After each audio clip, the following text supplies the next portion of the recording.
Voltamos com Folha no Ar, primeira edição. Eu sou Marco Antônio Rodrigues, ao meu lado Arnaldo Neto, Aloysio Abreu Barbosa. E vamos começar agora a conversar com o nosso convidado, juiz e coordenador do Fórum de Campos, o advogado Heitor Campin. Bom dia a todos novamente.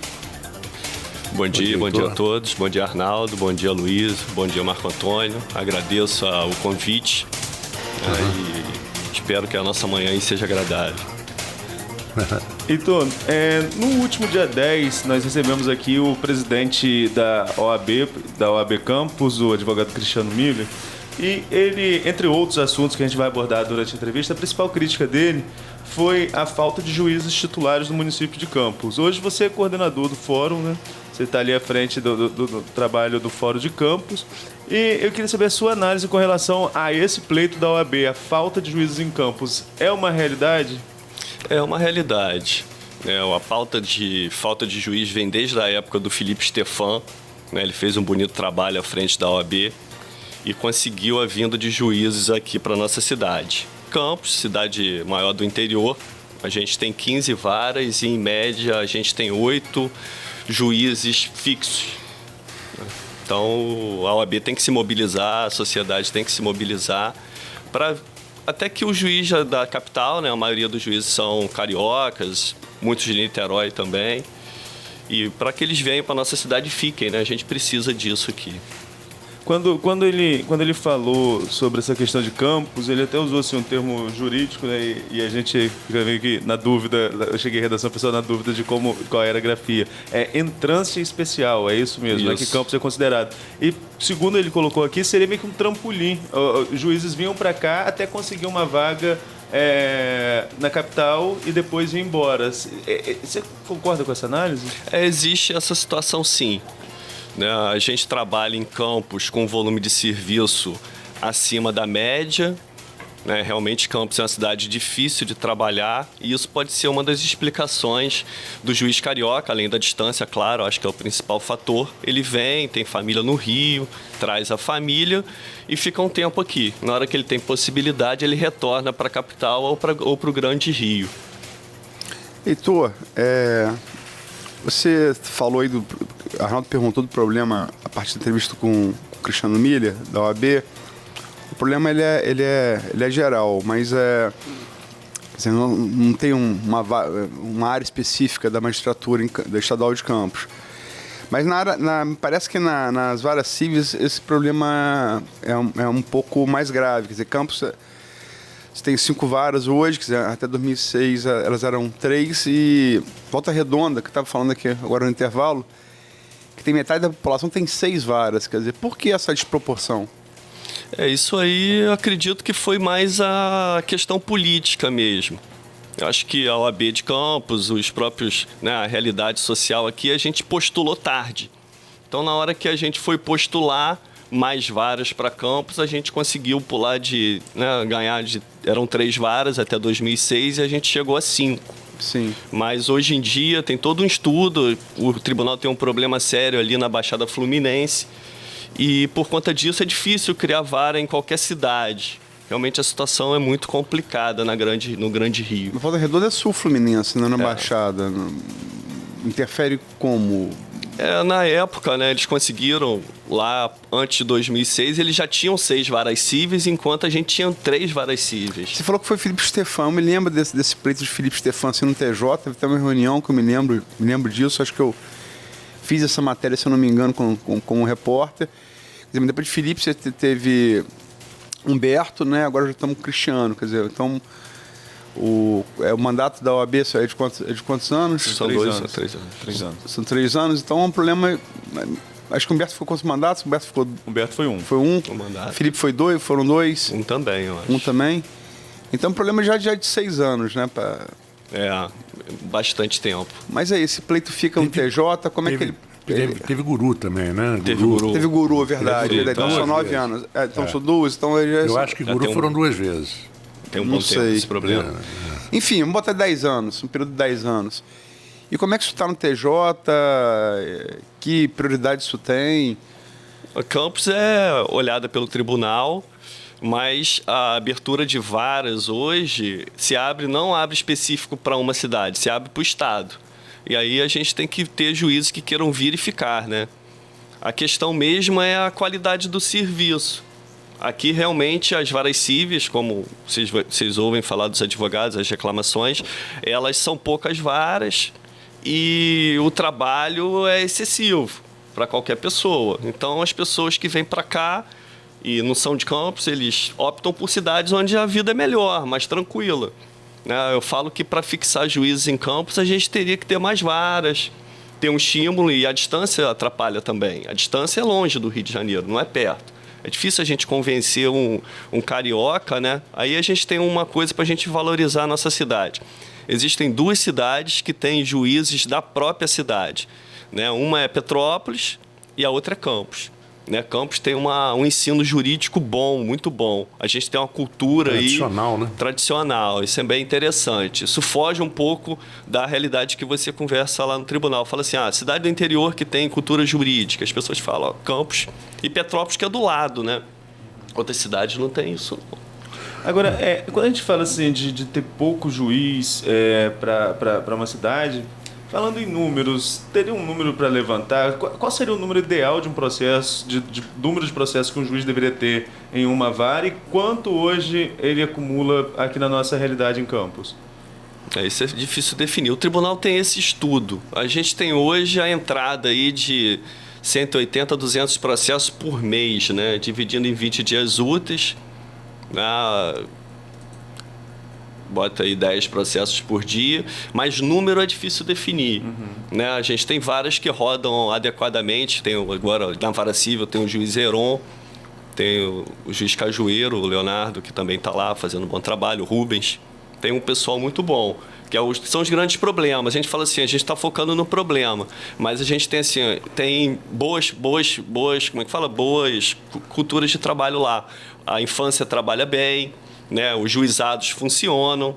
Lá a gente tem uma coisa criada por lei, que é o juiz não togado, é o juiz leigo, onde o poder de decisão está na mão dos advogados. Eles fazem uma espécie de seleção e julgam.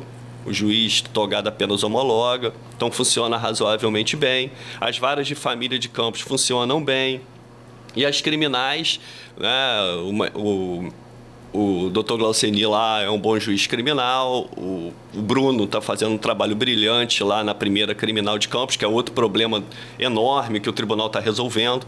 Tem um mutirão lá há mais de 5 anos, que a gente tem mais de 100 júris para pautar, ou por volta disso. Né? Então, as experiências são boas. A gente tem problema realmente na vara civil pela falta de juiz e pela quantidade de processo. Você falou aí na primeira vara criminal, Heitor, e ela junto com a 5ª vara civil parece ser as 2 varas mais complicadas aqui de Campos. Pelo menos foi isso que, né, a Corregedoria Geral, numa operação no dia 28 de março, constatou. Tanto que você, que é titular da primeira vara de família, você tem, nesse esforço de tentar desafogar, você tem assumido aí a 5ª civil. Quer dizer, são os 2 calcanhares de Aquiles aqui da comarca aqui de Campos? Talvez sejam os 2 problemas, né? A primeira vara criminal, a questão está bem já dimensionada, o doutor Bruno lá é bem resolutivo, né? Se faz um mutirão há muito tempo. Então, acredito que daqui a um pouco a gente resolve esse problema. E você, já na a 5ª civil, eu estou lá, né? Eu não sou titular de lá. Estou fazendo o possível e acredito que até o final do ano vem um titular. Ali precisa de um titular todo dia, né? Não que eu não fique todo dia, eu vou lá todo dia, mas é aquela coisa de trabalho ininterrupto e bastante empenho para tentar melhorar aquele perfil. Para solucionar aquela vara, talvez a única solução seja o que a gente fala hoje na justiça, é o salto de qualidade, né? Que é a digitalização do processo e a automação do processo. Aí realmente a gente vai ter outra justiça. Acho que daqui a uns 5, 10 anos, o Brasil tem outra justiça, a gente tem outra realidade aí. E a gente vai lidar com algoritmo e tal, vai ser bem interessante aí para a população, vai melhorar bem. Doutor, essa digitalização, a vinda da tecnologia, o que o senhor teria como quantificar em termos de melhoria? O que melhorou até hoje? O que pode ainda melhorar? A digitalização, hoje a gente tem a primeira etapa, a gente não tem um processo automatizado, a gente tem um processo digitalizado. É como se fosse um livro que a gente passa e anda com o processo, né? Dá o andamento seguinte. A automação, que o tribunal fez um convênio agora com o CNJ, e aí eu acho que vem um grande salto de qualidade. A Justiça Federal já tem aí um processo já praticamente todo eletrônico. A gente ainda não, o estadual ainda não. E com a automação o juiz ele vai se concentrar mesmo na decisão. Então vai acabar aquele desgaste que é o mero processar, né? O que a gente fala. A gente tem que garantir que todos falem, né? Que todos se manifestem no processo. Isso que, na verdade, é a garantia do contraditório, que vocês ouvem muito falar na ampla defesa. É produzir prova e se manifestar. Então, isso vai ser muito automatizado. Não vai precisar da intervenção humana, né? Vai ser automático mesmo. E o juiz, os servidores vão se concentrar em pensar o processo, né? E isso aí vai facilitar bem a solução dos casos.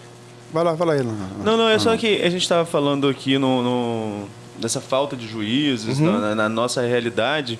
E eu lembro que recentemente aqui em São Francisco teve uma discussão muito forte aqui na cidade vizinha de extinção de comarca. Um contrassenso, se as grandes comarcas estão sobrecarregadas, se ainda extinguir da região e tentar acumular? O tribunal ele fez esse estudo, né, e considerou a inviabilidade da extinção, mas foi pensado isso sim, sob o argumento dessa questão da digitalização, que aí não seria necessário você ter todo um prédio, todo um gasto, mas São Francisco é uma cidade grande. O tribunal verificou, né, a necessidade da cidade e suspendeu esse projeto. Mas foi realmente, se a população não se mobilizasse, talvez isso fosse à frente. A gente estava falando aqui, virtualização, você até elencou as diferenças de virtualizar para transformar um processo todo eletrônico. Mas é uma coisa que você fez por iniciativa própria na primeira vara de família. E depois a primeira vara civil seguiu o exemplo e também adiantou bastante esse processo. Em termos práticos, o que isso adianta o trabalho do magistrado? Vamos analisar assim. O cartório, a gente tem lá um volume de... Na minha vara lá de... A gente fala minha vara porque é conceito de trabalho mesmo, né? Cada juiz trabalha com, em média, 10 servidores, né? Algumas varas mais, outras menos. O servidor, ele gasta muito tempo para juntar papel, numerar papel, uma atividade que não é intelectual, né? Uma atividade altamente mecânica. Com o processo eletrônico, além dos processos não se perderem, né? Porque você tem que estar muito arrumado para você não botar o processo no lugar errado, você ganha todo esse tempo, não só para pensar o processo, mas também para colocar em audiência. O servidor vai ter mais tempo, vai ser tudo uma rapidez, né? O problema é que a gente tem que pensar o processo eletrônico não como a resposta ao que se fala, o Facebook, né? O tribunal, o processo não pode ter uma solução Facebook, não pode ser automática, que a gente brinca. Tem que ser todo processo tem uma demora natural, isso é importante frisar, né? O eletrônico vai solucionar? Não.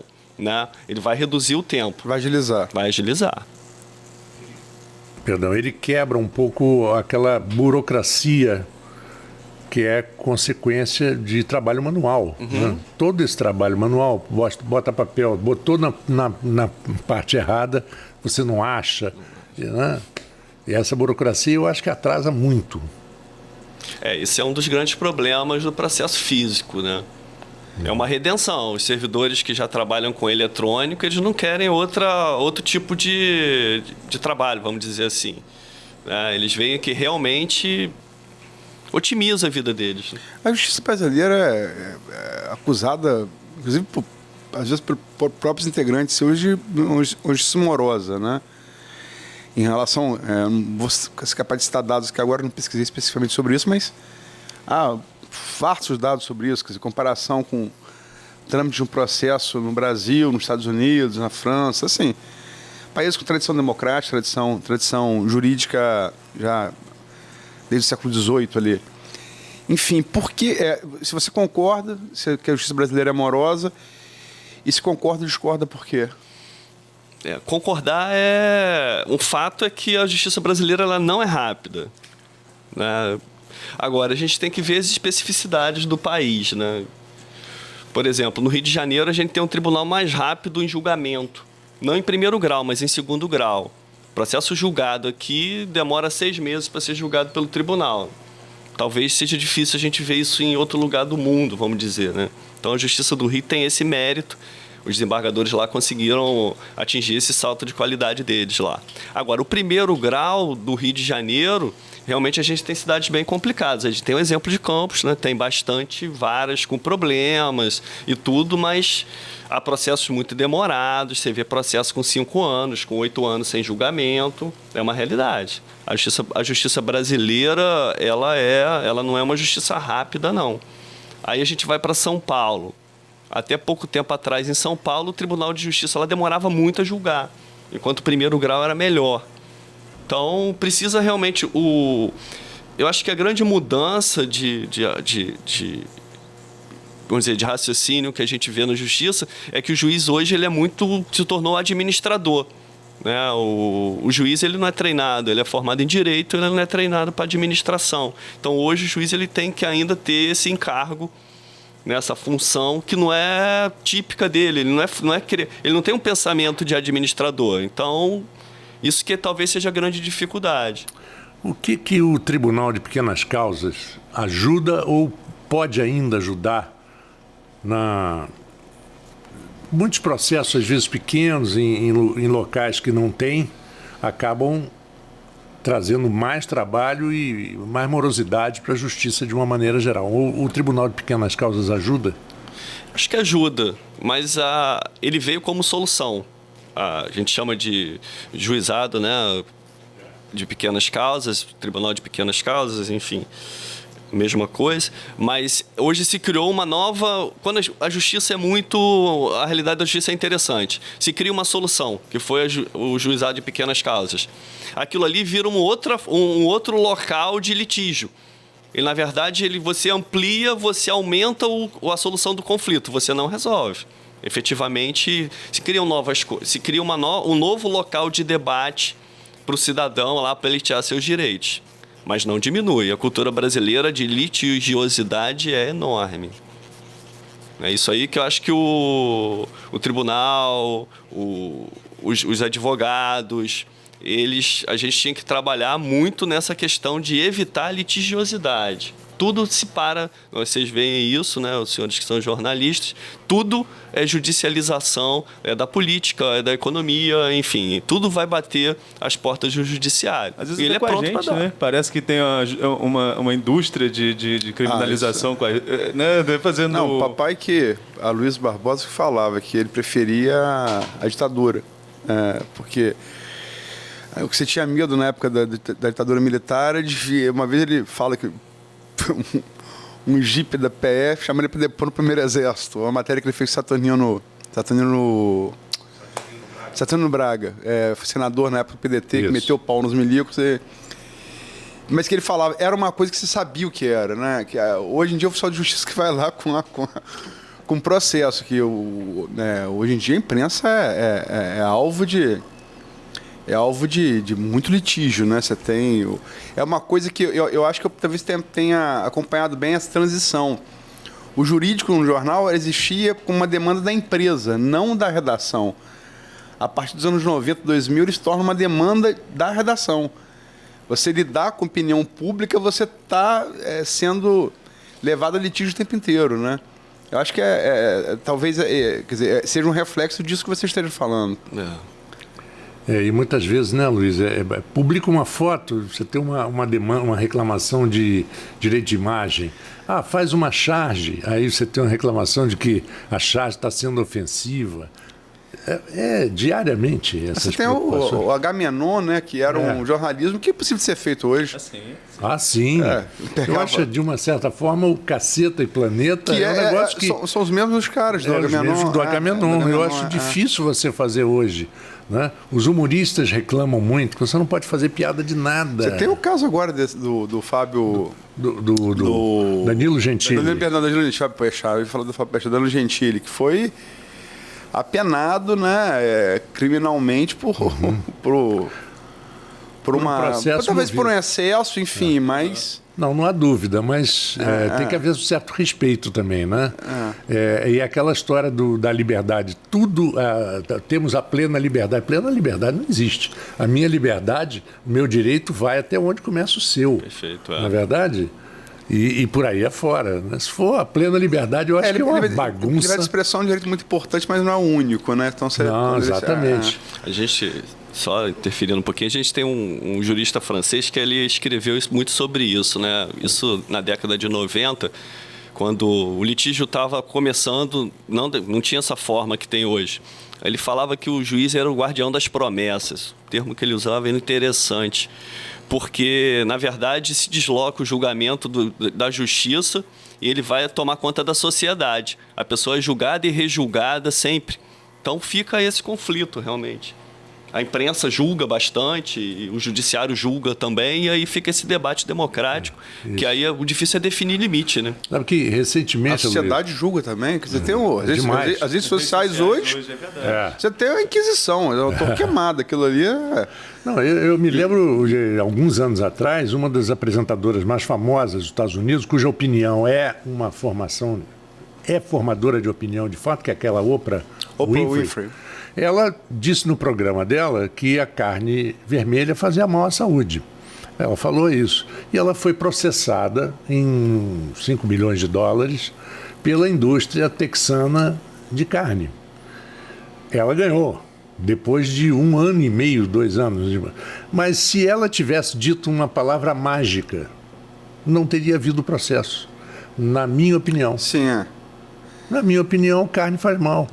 Essa é a sua opinião. É a segunda emenda, se não me engano, da Constituição Americana, que posso estar errado, que assegura. Eu posso falar, eu acho que fulano é ladrão.